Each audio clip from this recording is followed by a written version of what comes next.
Bonjour tout le monde, merci de nous recevoir pour une nouvelle émission, l'invité du mercredi, chose promise, chose due. La semaine dernière, je vous annonçais que nous allions parler hand. Eh bien, j'ai le plaisir de recevoir Jean-Luc Comines, le comeback de Jean-Luc Comines au sein du staff de l'USG.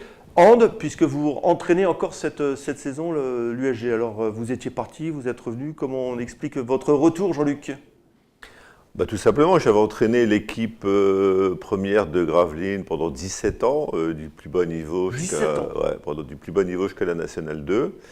Et puis, au bout de 17 ans, je commençais à être un peu saturé, je commençais à être un peu moins efficace aussi. Et puis, j'ai été appelé par Saint-Paul, où je suis resté 2 saisons, où j'ai fait un petit peu un bilan de ce qui n'allait pas. Et finalement, ils m'ont bien écouté, puisqu'ils sont en National 2 maintenant. Je suis allé 3 années ensuite à l'OGS où Michael Merlen, un ancien joueur de Gravelines ici, m'a appelé pour venir lui donner un coup de main. Puis on a connu 2 accessions en 3 ans.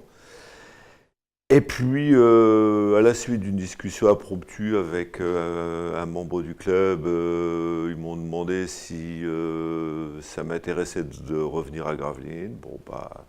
Comme au niveau familial, j'ai pas eu de veto, voilà, je suis revenu. C'est ça, que vous avez demandé l'autorisation.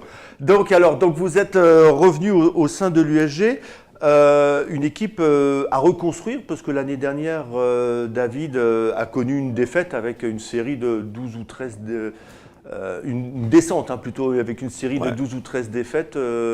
C'est une équipe à reconstruire, c'est quelque chose à... Dans la vie d'un club, il y a des hauts et des bas. Là, le club est plutôt dans un creux au niveau sportif. Au niveau structurel, ce qui a été fait, c'est plutôt très positif. Je crois que sur les 12 joueurs qui composaient la plupart du temps l'effectif de l'équipe première de l'USG, il en reste 4, quoi. Et donc ça ne vous fait pas peur de prendre une équipe comme ça, Jean-Luc, en disant... Si, ça me fait peur, mais en même temps, c'est un challenge à relever. Et puis, je ne vais pas me décider. Avec une base locale quand même, maintenant, les jeunes, c'est des jeunes c'est-à-dire, c'est la politique du club. David Darras, qui a entraîné l'équipe première, va continuer de me donner un coup de main pour assurer la transition pour l'équipe première, mais il sera beaucoup plus axé maintenant sur l'entraînement des jeunes et sur le suivi aussi en match, par exemple des moins de 18 qui sera sa priorité. Il va faire vraiment de la formation des jeunes son plein temps. Alors cette équipe cette année, constituée essentiellement des jeunes du cru, vous la situez où, vous qui avez une solide expérience elle n'est pas constituée que des jeunes du cru. Disons que pour moitié, elle va être constituée des joueurs qui étaient déjà là, et notamment des joueurs du cru. Mais on a recruté une dizaine de joueurs qui n'est pas forcément des renforts, on va dire des gens qui vont compléter l'effectif. Il y a 3 anciens que j'avais en National 2, dont 2 qui étaient à Grande-Sainte, qui m'ont suivi, Grégory Pierre et Julia Duponchel, qui sont des trentenaires bien avancés. Il y a Sébastien Fouque, 42 ans, qui est revenu pour me donner un coup de main, surtout en défense. Et puis on a recruté des joueurs, des 2-3 moins de 18, des joueurs de moins de 18 France de Dunkerque, et puis quelques joueurs qui étaient un peu en rupture de banc à Saint-Paul-sur-Mer aussi.